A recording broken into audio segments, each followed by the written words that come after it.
Good afternoon, welcome back to Wheels and Things. I am here today to talk to you about why I think the Fiat 500 Abarth is the least expensive sports car you can buy and own in the United States at this moment. So let's get started and we'll dig into the numbers.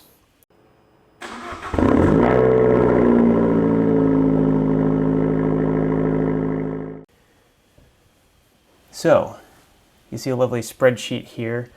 I got all this information from the Edmunds True Cost to Own calculator. If you're not familiar with it, I'll put a link in the description. But it's pretty interesting information, and it really digs into the total cost of car ownership over 5 years. Unfortunately, they don't have data for every car out there. It's mostly for more common cars, and they also don't have data more than about 6 years old. So 2015 is about the oldest data they have at this point. But I'm going to use this data to make my argument for why the 2015, or in my case 2012, Fiat 500 Abarth is the cheapest sports car you can buy and own right now in the United States. Everything that I've compared in here is from 2015 because that's the oldest data they have. Some of these things you can certainly get cheaper if you get older ones. Some of them weren't made in years before that. Some of them are in different generations now versus then. But this is just probably the most straightforward comparison I can make at the moment. And this is the data that we have available. I don't have my own data for all these cars. I have my own data on some of these cars, which I'll probably get into in a future video. So when we're looking at cars, and me and most other people are going to look at this, they're going to look at the cash price of the car to see if they can afford it. By that metric, pretty much anyone can argue that, yeah, Fiat 500 Abarth is one of the most affordable cars to purchase based on cash price alone. But as those of you who have owned cars are probably aware, there's a lot more that goes into owning a car than just the cash price. First of all, there's obviously fuel. You got to fuel the car to run it. There is insurance. You have to insure the car. That's a legal requirement. Please insure your cars. Fuel, insurance. Big one is repairs and maintenance. Cars are not free to run. They require tires, fluids, belts. All kinds of different things can break. Air conditioning can break. Heat can break. So really need to account for the fact that it's going to cost money to keep this car running. Even if it's new, over 5 years, you're still, most car warranties, bumper-to-bumper car warranties don't last that long, so you're going to be paying something out of pocket to keep your car running over 5 years. And that's the metric we're using right here to compare. The next category that most people, including myself, rarely take into account is depreciation. That's good news and bad news because it's good news because you might be able to buy a more expensive car, and if it doesn't depreciate very much, your total cost of ownership will be lower than even a less expensive car that depreciates at a higher rate. And we'll look at an example of that a little bit later. But depreciation is actually where you lose a lot of money when buying a car. Cars are depreciating assets. It is really strange right now at the moment in early 2021 that used car values are going very high, but that is not the norm, and I wouldn't expect that to continue. So overall, cars are depreciating assets, and so if you're going to buy one, you should expect to lose money. Don't expect to make money on a car unless you're buying something uber rare, uber valuable, and if you are, you're probably not watching this video about cheap sports cars. So again, there is much more to buying and affording a car than just cash price alone. So thankfully Edmunds breaks that out for us, and I personally broke out a few of them. There's more in here, including taxes, insurance, a few other things. I didn't include those and break those out because, one, you can go look it up yourself if you want to know, but mostly because taxes are mostly going to be the same for the same price of car, and insurance for me, again, it's really variable. It makes it difficult to compare. For you, it's going to be probably relatively the same, at least for your driving record and for your home address, and the only difference there is going to be the car. So let's briefly talk about these numbers. So This number that you're seeing right here is just a sum of all these numbers, so it's not including things like taxes, insurance. And this number right here is the actual total Edmunds 5-year true cost to own. That's their proprietary thing, but it excluded financing costs. So when you go on their website, they're going to break it down for you, and they're going to assume that you're getting a loan on this car and that you're going to pay some amount in interest and never see that money again. Now, I would 100% recommend, if you can, always buy a car in cash, especially if you're buying a third or toy car, like we kind of talking about here. So anyway, back to this. I am excluding financing because hopefully if you're buying a small sports car, it's either your only car or it's a third car. All right, so I have these here sorted by cash price. So again, easily, far and away, Fiat 500 Abarth is right here, lowest on the list. This is for a 2015, and I should mention that the true cost to own assumes 15,000 miles per year. So all these 5-year-old cars, or if they're 6-year-old cars, I guess they're 6-year-old cars now, it's 2021, so they'll all have 15,000 miles a year. That makes it 90,000 miles. So this cash price is what Edmunds thinks you will pay for a 2015 car with approximately 90,000 miles, and it is by area. So if you go look this up yourself, for the same car, you'll probably get a different number because this is for the Willamette Valley area of Oregon. So that's how I got these numbers. So a Fiat 500 Abarth, they expect you to pay $10,500 for it. They expect in the next 5 years, you're going to spend almost another $10,000 on repairs and maintenance. You're going to lose out of that $10,000 you paid for it. Basically, when you sell it in 5 years, it's going to be worth just over $3,000. So you're going to lose $7,000 in the value of that car. And during that time, you're going to spend $8,000 on fuel. So just these three things together comes to $24,000. Not including the purchase price. This is just cost to run the car.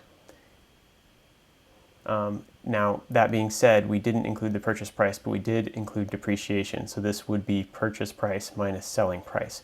So this is the total cost from the time you buy the car to the time you sell the car of these three things. This one includes estimated insurance and taxes, not financing, because I subtracted that out. So $30,000. So this always takes me by surprise every time I come look at these numbers, that it's pretty crazy. There's almost no car you can buy that will over 5 years cost you less than $30,000. So really $6,000 a year is pretty much about the minimum cost to own and operate a car. So one thing I did want to mention about these numbers is that this repairs and maintenance number is basically assuming, you're going to go to the shop and you're going to have someone do all of this stuff for you.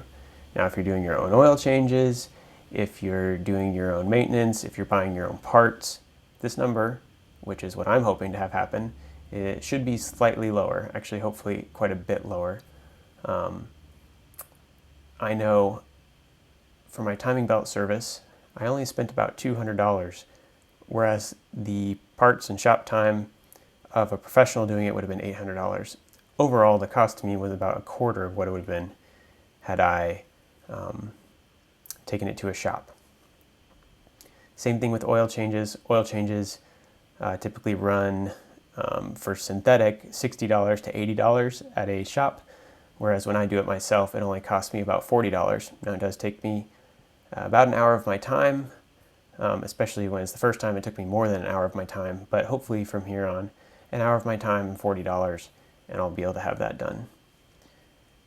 One other thing, when you're buying used cars, the maintenance that has previously been done on it is a huge value. So you can see here, the amount of repairs and maintenance over 5 years is almost equal to the total cost of the car.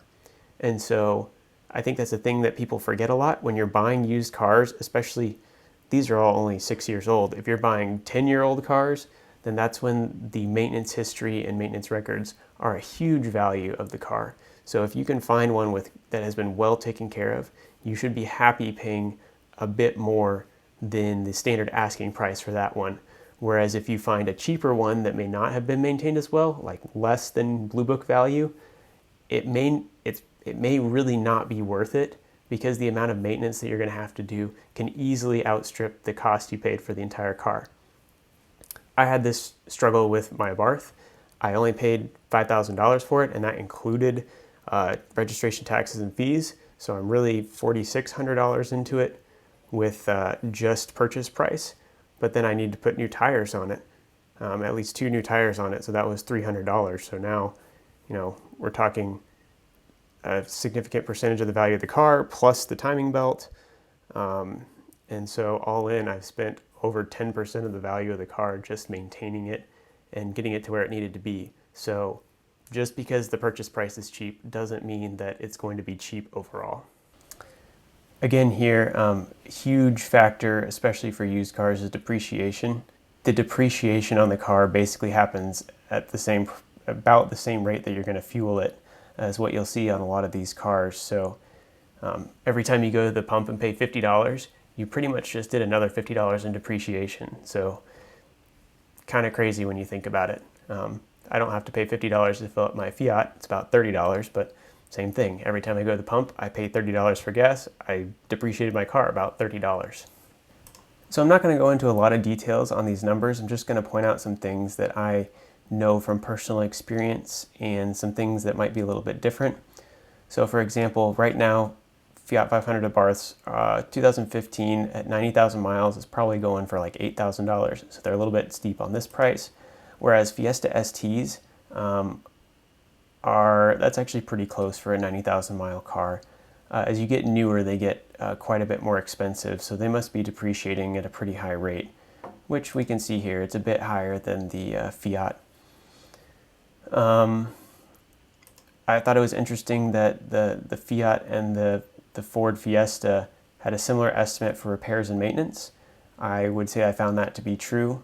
I have owned a 2015 Ford Fiesta ST, and I would say that so far in my ownership of the 500 Abarth, the maintenance hasn't been significantly different. Oil changes and a few wear parts here and there. The depreciation, you'll notice just on cars that have a higher price, the depreciation is just going to be higher. It's strangely, except for the Fiat and maybe the Fiesta, most of these are about $2,000 a year in depreciation. So again, you may not see that depreciation coming out of your checking account, but it kind of is. At the end of the day, this is what you're actually spending to own the car, the buying price minus the selling price. You're not actually spending this whole amount of money while you are tying up that amount of money. It's not gone until you sell that car. Interestingly enough, again, fuel cost. This is one that I found interesting. I am definitely getting better gas mileage out of my Fiat 500 than I did out of my Fiesta ST. My Fiesta ST was very slightly modified, just using an access port.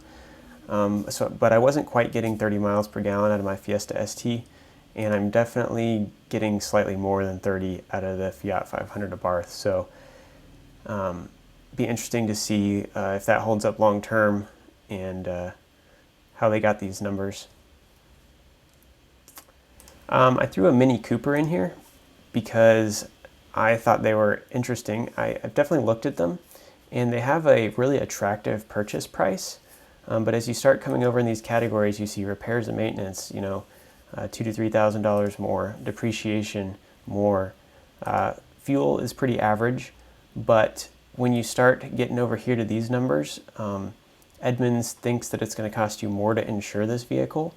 So these numbers over here are, $5,000 more than most of these other cars, $3,000 to $5,000 more. So while the newer Mini Coopers are more reliable than the old ones, they are not necessarily a better deal. For those of you who may not be aware, a Mini is actually just a BMW in disguise. So it's a lower end, it's a BMW product made by BMW. The modern ones are anyway. And so they have some of the higher costs that are associated with BMWs, which I'll talk about a little bit later. The Miata And now again, this is where it starts to break down a little bit. If I was shopping for a Fiat 500 Abarth, I'd be looking for, obviously I bought a 2012, but if I was shopping in this $10,000 to $15,000 price range, I would be looking probably at a newer Abarth versus an older Miata. The NC Miatas, which a 2015 is, but the NC Miatas go back to, I think, 2007, maybe even 2006. I don't remember off the top of my head. But you can get one significantly less than $16,000, and it's functionally the same as a 2015. So this is where this kind of breaks down a little bit, as we're not really comparing apples to apples here for what people would realistically be cross-shopping, and they're generally more reliable, so getting an older Miata isn't as big of a deal.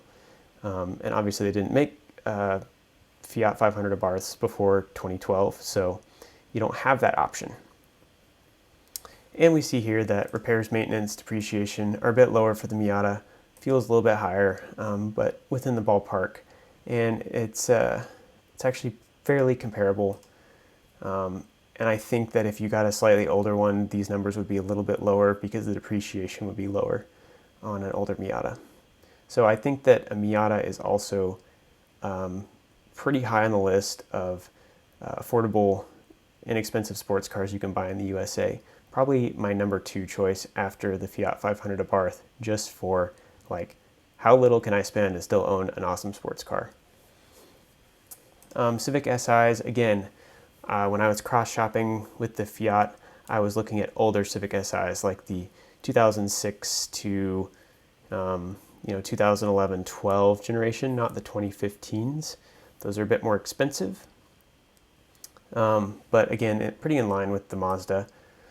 And I think this would also be a good choice. Now, the thing that I found, as I mentioned before, was that the Civics in that price range and of that age had some pretty serious cosmetic issues, mostly the paint on the roof and hood and trunk lid. If they'd been kept outside, would be in pretty rough condition.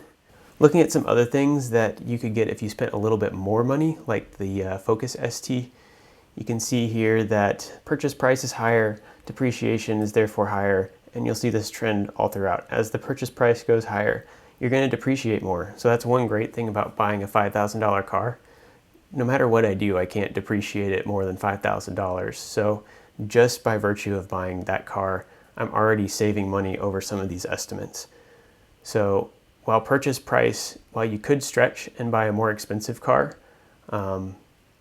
just keep in mind that the depreciation is going to be real, and unless my car completely blows up, I'll probably get at least $1,000 or $2,000 out of it after 5 years. So going to save I'm going to be half the depreciation of what is suggested here for my Fiat 500.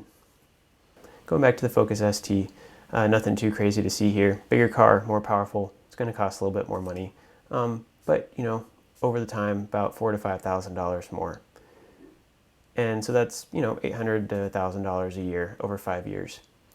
So this is where people might holler at me. I have the 2015 Subaru Brz listed here.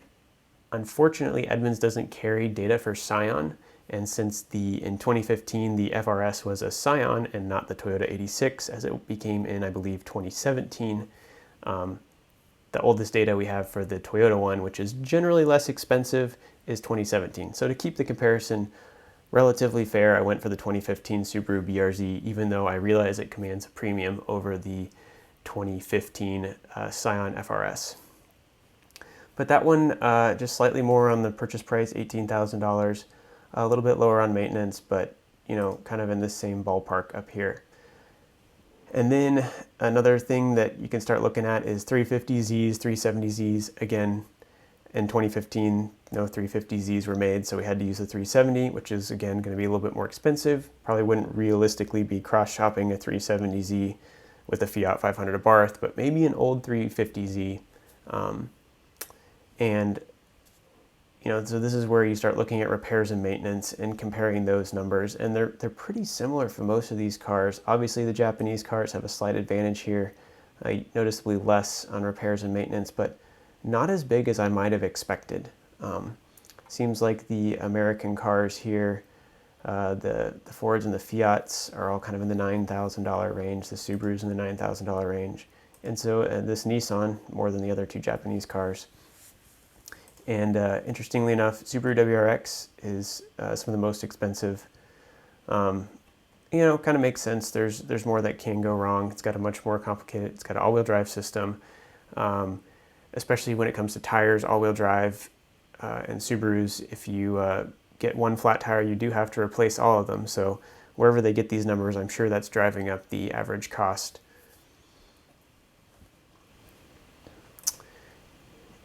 And again, as you spend more, you're going to depreciate more, although the 370 and WRX don't depreciate percentage-wise as much as some of these other cars. They're still up there in depreciation. And so that ends up with what we get over here. So if you look at the final column, which is kind of where I think I'll end up comparing, you can see that the 370Z is the most expensive, followed by the WRX, and then you get into the BRZ. Well, I missed the Mini Cooper S. It's in a league of its own here. So probably why they're a little bit cheaper. The total cost to own is pretty high, so not as many people are going to look at those as a bargain. But really, the Abarth, Fiesta, and Miata, in my mind, kind of stand out as the affordable ones here. Thanks for listening to me talk about inexpensive sports cars and why I think the Fiat 500 Abarth is the least expensive sports car to buy and own right now in the United States. This has been part one of kind of the cost to own comparison that I'm doing here. If you want to watch part two, I'm going to talk about how much it costs to own some other normal cars, other cars that I own, and some other maybe aspirational cars according to this metric on Edmunds. Check out part two, which will be coming up next.